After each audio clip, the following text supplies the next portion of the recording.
Nuestro querido amigo Fede Mendoza Correa, ¿cómo anda? ¿Bien? Buenas tardes, ¿todo bien? ¿Te vale de presentarte como profe de historia? Bueno, lo sos, ¿no? Sí, es tu lo título. soy. Pero viste que a veces uno tiene un título y... No, sí, está bien porque es lo adecuado. Más allá de que uno después, este año yo no estoy ejerciendo como docente porque no logré titularizar horas. Okay. Pero más allá de eso es mi título y es lo que me gusta. Está bueno, ¿no? ¿Hay algún problema en la universidad? Si está todo funcionando bárbaro. En las escuelas secundarias. Hay un temita con los puntos que ya hemos conversado. Vos sabés que después de eso, de lo de los puntos, viste cuando ves una marca de auto y después la empezás a ver permanentemente, me empezó a aparecer más cosas. Yo le empecé a prestar más atención. Claro. De la polémica esa de los puntos, terrible, ¿eh? Sí, hay poca denuncia, pero bueno, ahí estamos. Bueno, los dos son... Usted también da clase de periodismo en Éter, mandamos un saludo grande. Un beso grande a toda la gente ahí, a los futuros colegas, ojalá. Está bueno, ¿no? La ayuda a tu formación, ese ida y vuelta, digo, te va como retroalimentando la profesión.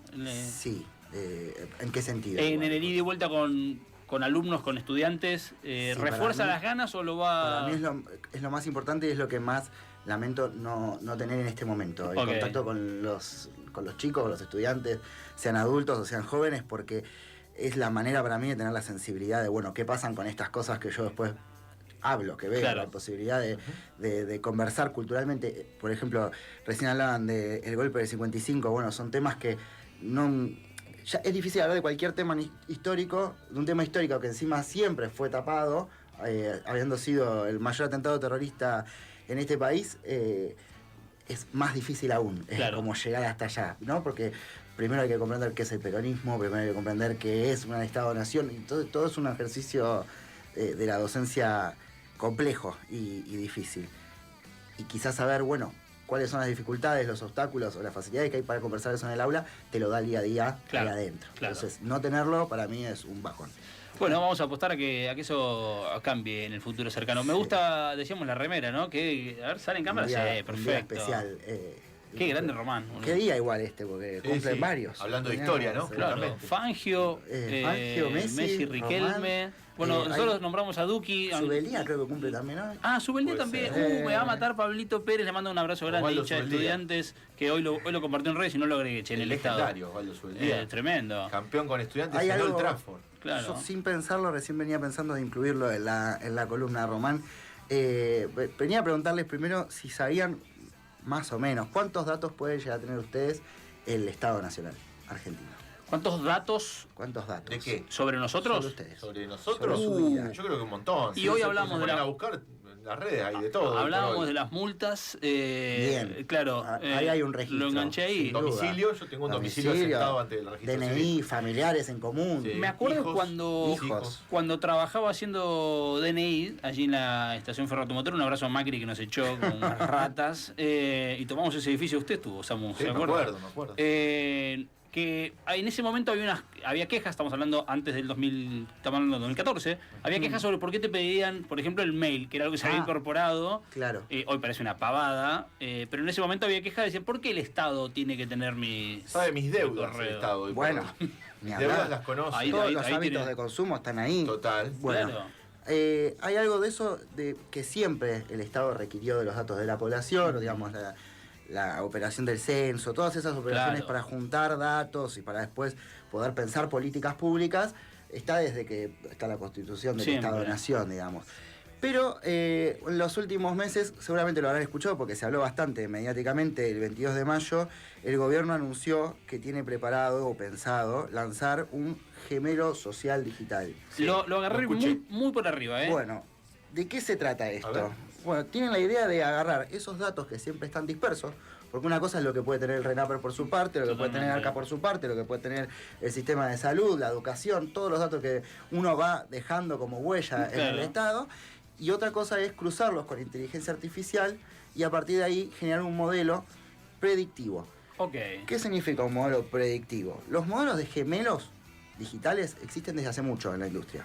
Los usaba la NASA y ponían, por ejemplo, aeronaves y los replicaban virtualmente y insertaban en el sistema de la computadora qué pasaba si el viento venía más fuerte, qué pasaba si le caía algo encima de la nave, y con eso uno puede trabajar a partir del entorno digital para prevenir en tiempo real problemas de mantenimiento. ¿sí? Por ejemplo, en el Mundial se están usando gemelos digitales para los accesos al estadio, para controlar que no se armen focos de violencia, y la inteligencia artificial ayuda prediciendo, mediante el entrecruzamiento de los datos, qué es lo que puede suceder. El anuncio del gobierno fue muy polémico, porque primero porque es un video hecho con inteligencia artificial, o sea que hasta las mismas letras en el video estaban con errores de ortografía, pero más allá de eso, viene justo después de que apareció Peter Thiel en la Argentina, y ahí se armó otro revuelo, porque una de las compañías que estos modelos de gemelos sociales es la de Peter Thiel. Pienso, perdón Fede, en lo de las aeronaves me parece buenísimo, acceso a los estadios me parece fantástico. No encuentro cómo sería útil personas. Claro, en nuestro comportamiento de cara al Estado, digo, ¿no? Es polémico porque aparte no existe algo así aplicado todavía a nivel mundial. O sea, sería un experimento argentino. Existen modelos parecidos. En Australia, por ejemplo, se entrecruzaron los datos del sistema de pago de deudas con una inteligencia que se llamaba RoboDebt, que significa deuda robot. Lo que hacían era cruzar datos con inteligencia artificial, hacían un promedio de cuánto declaraban por ingresos, y a partir de ahí podían ver si estaban cobrando algún abono social que no correspondía y cobrarles la deuda. ¿Qué pasó? Cobraron del 2015 al 2019 a más de 500.000 personas deudas equivocadas.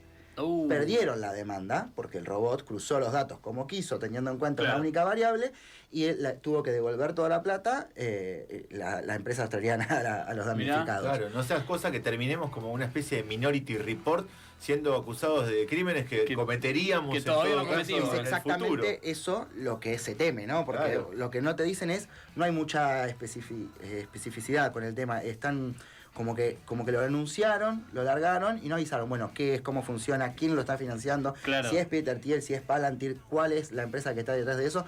No sabemos, pero sí está el eslogan que usaron, que era como muy concreto, que era: el futuro no espera, nosotros vamos a ir adelante del futuro, ¿no? Claro. Que también trae esto, no son modelos sobre objetos, son modelos sociales. Entonces lo que van a hacer es un gemelo nuestro, un gemelo de la población argentina, para con los hábitos y consumos poder optimizar el presente. Claro. ¿Y cuál es esa propuesta? La propuesta de un presente eterno, optimizado en función de lo que ya está. O sea, clausurás cualquier tipo de alternativa al modelo económico, social y político, porque lo que se busca es esto como está, bueno, que sea lo más eficiente y lo más técnico posible. Claro, preciso técnicamente. Claro. Aún salvando las distancias de que no sabemos cómo puede interactuar una inteligencia artificial, que sabemos que alucinan, que sabemos que tienen errores de fábrica, que todavía no hay un modelo optimizado de inteligencia artificial en el cual uno pueda decir, creo 100% que esto que está diciendo la IA está basado en fuentes fidedignas. Más allá de eso, incluso la propuesta de modelo de país es terrible, es desesperanzadora, es una cuestión de... Pienso en las variables que no contempla la IA. Lo estoy tratando de bajar al llano de cómo funcionaría cada uno de nosotros en nuestra actividad diaria de cara al Estado, digo, ¿no? Cuándo gastas más, menos, cuándo vas más al médico, todo. Si te pasa algo, tuviste hijos, te enamoraste, te fuiste a convivir, ¿cómo anticipa eso un modelo de...? Bueno, hay un caso de un modelo predictivo de pedido ya, que a una persona que estaba embarazada, creo que ya lo hemos tocado, se dio cuenta porque la aplicación le empezó a recomendar, por ejemplo, bueno... en vez de recomendarle toallitas, le recomendaba Levatest, le aparecían los pañales, le aparecía... ¿Por qué? Porque en los consumos se había detectado que habían cambiado sus hábitos alimenticios, que había dejado de comprar toallitas, que había... Entonces esos comportamientos diagnosticaban... Bueno, eso aplicado a lo que uno consume, cuándo tendrían que abrir las escuelas, cuándo tendrían que abrir las fábricas, cuándo tendrían que abrir, optimizando la eficiencia de las personas. Esa sería la promesa. Claro. ¿Qué pasa con esa secuencia que, además de ser triste y de clausuradora de otros tipos de futuro, me parece a mí, hay cosas que se le escapan? En esto que vos decís, bueno, ¿cuáles son las que no puede predecir? Porque la del viento con la aeronave, bueno, sí, hay una cantidad finita de acontecimientos. Y probablemente si todos... Peter Thiel se formó, que es el dueño de Palantir, que es la empresa de la que se sospecha que van a sacar el modelo, se formó con un filósofo, Rinard se llama, que pensaba en el deseo a partir de la mímesis. Él decía que, por ejemplo, si hay un juguete y hay muchos niños alrededor, bueno, es probable que si un niño agarra ese juguete, otro va a querer ese juguete que nadie estaba agarrando. Lógico. ¿Por qué? Porque el deseo estaba mediado por el otro que quería ese objeto. Exacto. ¿Sí? Entonces, él decía en esta teoría que el objeto pasaba a no ser lo deseado realmente, sino a querer lo que quiere el otro. Y en eso se entra en un sistema de competencia con el otro por ese objeto. Pero escúchame eso, mi abuela no estudió filosofía, decía culo veo, culo quiero. Bueno. Y no fue ni un día a la calle Puan. Tiene que ver con la idea igual de el deseo como falta, o sea, hay una cuestión de la psicología, sin duda, pero además él decía que la solución al conflicto, para que no haya un conflicto permanente, era con un chivo expiatorio. Y Peter Thiel cree en esta teoría y sus modelos de inteligencia artificial que se basan en esta optimización de datos y función creen en eso, ¿no? O sea, no creen en eso, están diseñados en función de eso. ¿Y el chivo expiatorio cuál sería? Bueno, el zurdo, la casta, el boliviano, el comunista, el peronista, el desclasado, el otro que hay que poner a propósito como un enemigo común para que todo el resto pueda seguir desarrollándose en la ciudad. Frente a esto, a mí me gusta volver a Rodolfo Kusch, que él siempre tiene la teoría del hedor, ¿la conocen? No, desarrolle, sí. Bueno, más allá de el hedor, que es el olor, ¿no? Él era un ilustrado, filósofo. Un olor feo me suena a hedor, no es un olor rico. Va al altiplano, se encuentra con los indios y lo primero que nota es el olor a la coca, el olor a los cuerpos, al pasto, al pis, a la chicha, bueno, todos esos olores. Esos olores, él dice, es un hedor que a él le resultaba repugnante. Él no lo romantiza, él no dice el hedor es lo más grande que hay que romantizar el hedor, pero él dice, este hedor es propio de las comunidades americanas, ¿no? Claro. O sea, que están ahí, están presentes. Él dice, y el rechazo que yo siento de este hedor está hecho a la medida de mi pulcritud. De todas las cosas que yo me tuve que sacar o que poner encima para sacarme ese olor, ¿no? Entonces, uno no tiene ese olor en función de que niega ese estar humano. Y ese olor deja de ser un olor, deja de ser ¿cómo se dice? Es un concepto para definir las características de la historia viva de los pueblos americanos. Que él dice que eso a nosotros nos afecta vitalmente y que ese olor persiste en las ciudades americanas sobre todo. Exacto. Y ahí yo pensaba en la muerte del indio, por ejemplo, y los eventos masivos y espontáneos que se dieron, que eso, bueno, el modelo este del gemelo, dice que se va a basar en 30.000 datos de una persona. Bueno, ¿cuántos datos necesitas para poder predecir la cantidad de asados espontáneos que se hicieron en toda Argentina en honor al Indio Solari la misma noche, sin la palabra de los familiares, sin la organización política de la marcha, digamos? La Plaza de Mayo llena de gente. Exacto. Lo que dice la gente. ¿Cómo anticipás eso? Ese lenguaje que crea Patricio Rey, que es un lenguaje sumamente ambiguo, o sea, las letras... ¿Cuántas veces se discute qué es lo que quiere decir una canción o no? No había canciones que digan cuando me muera hagan un asado. No había ninguna que era tan clara. Y él siempre dijo, bueno, es lo que interprete el pueblo. Y el pueblo interpreta, el pueblo discute, y el pueblo discute en un idioma que no es el idioma técnico, no es el idioma eficiente, probable, no es lo que uno esperaría que pase. Uno puede esperar que cuando se muera alguien muy conocido, las personas quieran ir a despedirlo. El tema es la forma de organización que se genera y el disfrute que hay atrás de los rituales de Patricio Rey. De hecho, si analizara ese gemelo virtual, gemelo digital, si analizara el estado de deudas, por ejemplo, y estos tipos no se van a juntar a hacer un asado, no otra guita que deben. Exacto. Y sin embargo, Samu cargó nafta, dijo vamos, y viajamos, y nos fuimos. Digo, es imposible de anticipar en tanto... Todavía me duele, económicamente hablando, pero bueno, había que estar. Pero había que estar, exacto. Y pensando en esas personas que operan en un lenguaje que todavía pueden nombrar las cosas de una manera y que eso signifique algo en un otro, ¿no? Como esto, como decir, bueno, ¿cómo hacemos para nombrar el terrorismo de Estado en Argentina o el ataque terrorista más grande por parte de una fuerza armada en su propio país? Yo creo que el Indio Solari ahí tiene un poder no de construir un lenguaje. El lenguaje ya existe, ya está en el pueblo. Pero él canaliza eso y es un conducto para ese hedor, para eso que no es pulcro. Porque si vos vas a ver al indio, no había nada de lindo olor ahí. Había olor, o sea, era un olor que a uno le gusta, pero es un olor a humano, es un olor a pollo, a concentración. Lo mismo que te pasa cuando vas a la Plaza de Mayo, si sos peronista, un día de festejo de alegría popular, es el olor a humanidad. Y uno se entrega a ese olor, y uno entiende que capaz el olor no está bueno, porque el olor no es el olor, es lo que estás viviendo en ese momento. Y es una manera de vivir el tiempo para uno. Y yo creo que ahí Román también expresa una manera del lenguaje político, si se quiere, que no es que él lo inventó, pero hay algo en su manera de hacer las cosas en el club que va en contramano de lo técnico, de lo predecible, de lo predictivo. Cuando él elige, por ejemplo, sostener a Úbeda en el cargo, cualquiera te hubiera dicho, no lo sostenga a Úbeda. Úbeda no tiene papeles para dirigir a Boca. Úbeda no estaba tomando una decisión racional. El gemelo digital lo hubiera echado. Predictivo que Úbeda iba a seguir y que lo iban a bancar después del cambio del Chango contra Racing. Exacto.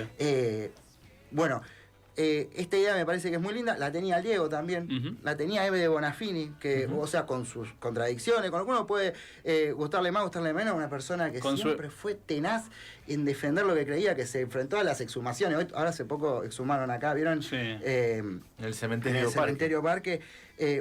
Una persona que no era ella. Era ella y las otras madres que luchaban junto a ella. Era ella y América. Era ella y como este papa que ahora se junta con el de Antropi que dice hay que parar la IA. Bueno, yo no soy religioso, pero él está operando semánticamente a un grupo de personas muy importantes. Y yo creo que ahí, cuando se piensa en esto, ¿no? De que no hay grandes figuras ya que puedan representar a la cultura, es porque hay un problema de escucha de lo que está sonando y lo que se está produciendo. Okay. Habría que prestar quizás más atención a qué es lo que está pasando en cada lugar para poder dejar que surja algo que pueda operar semánticamente a favor del disfrute del tiempo, a favor de que sea más misa ricotera, que no sea, bueno, el domingo porque fuimos a despedir al indio, que el lunes pueda ser igual, que el martes pueda ser igual, que la política piense que eso es lo único que importa, que la gente pueda disfrutar de la vida. Me gusta. Esa era Elogio al hedor, podemos decir. Me gusta, con Kush y con toda la actualidad. Qué placer, amigo. Qué placer. Bueno. Siempre nos vamos con más cosas para pensar que certeza. Me quedé pensando el tema de Boca en particular, cómo fue cambiando, porque lo conocí hace muchos años, el ir a la Bombonera, yo empecé a ir en la década de los 90, en donde no había una exclusividad de socios para ingresar a Boca. Claro. Y estaba el hedor en la Bombonera. Ya no se siente tanto. Bueno, hay un parte todavía, hay una buena parte, y creo que es la única parte que tiene hoy por hoy el fútbol argentino, salvo en algunos lugares del ascenso. Me parece que eso también es... Pero eso ha cambiado muchísimo. Ahí forma parte de que el hedor persiste a pesar de... Porque, ¿se acuerdan que hablamos que esta concepción de que el modo de acumulación hoy lo que hace es distribuir significados. Significados técnicos, significados de que las cosas significan más individualismo, mayor progreso, mayor mercado. Claro. Contra eso se enfrenta el hedor. Contra esa ciudad, contra lo que es la ciudad se enfrenta el hedor. Y bueno, persiste en condición minoritaria. Hoy las canchas es terrible. Vos vas a ver un partido, está todo el mundo en el teléfono, lo vemos en el Mundial. En el Mundial, con gente. El otro día vi unos chicos argentinos que estaban tomando algo y un chico de una radio de Buenos Aires de Jairo Stracha, el programa que está como Radio Buenas tardes Chinas se llama. China. Agustín Castro es el enviado y va y les pregunta a unos pibes que estaban tomando algo bajo un árbol. ¿Y cómo lo ven en Argentina? Y yo, lo veo bien, pero dice, pero que paren de venir TikTokers, dice, porque recién no canta nadie. Dice, Austria era local, dijo el chaval. Pero lo que pasó con el Diego. Claro, cuando apareció con la inteligencia artificial diciendo que había que apostar. Tuvo mucho rechazo. Sí. Hay algo igual, pero a mí me gustó ver el rechazo. Está bien, la hicieron. Ahora después la gente dijo, no, el Diego eso no. No. El Diego eso no se pasa más la propaganda. Me gusta. ¿Por qué? Porque se sabe que el Diego no es eso. No representa eso. Totalmente. Amigos, estamos haciendo Brujos Científicos. Mi querido Fede, como siempre, un placer. El tipo cumpleaños Riquelme, mirá con todo lo que nos trajo, ¿eh? Gracias, amigo, de verdad. Que tengan muy buenas tardes. Seguimos haciendo Brujos.